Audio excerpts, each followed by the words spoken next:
C'est un procès inédit dans le sens où effectivement c'est un État en tant que personne morale qui décide de poursuivre sur le sol français 2 journalistes français, donc c'est une première.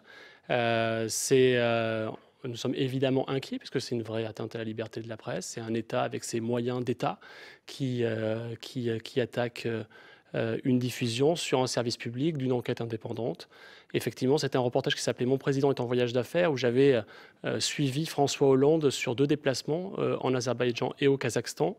Et j'avais tenté de documenter la répression des droits de l'homme, entre autres là-bas, et je suivais le déroulement de négociations de contrats versus la question des droits de l'homme.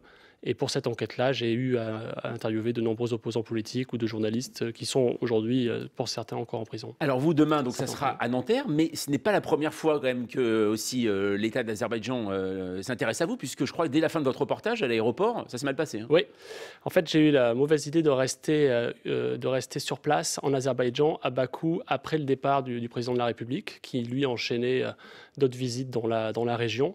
J'ai passé 3 jours de plus, 3 jours pour enquêter sur place, pour prendre le temps de rencontrer d'autres personnes, pour accéder à des informations sur le pays. Et on avait reçu l'information comme quoi on était suivi. Et on a été finalement, effectivement, arrêtés avec mon caméraman, Emmanuel Bach. On nous a fouillés pour récupérer du matériel. Et voilà, l'ambassade de France avait à l'époque protesté. François Hollande était intervenu pour obtenir notre libération. Et voilà, donc c'est pas la première fois que l'État d'Azerbaïdjan tente tout pour étouffer cette enquête.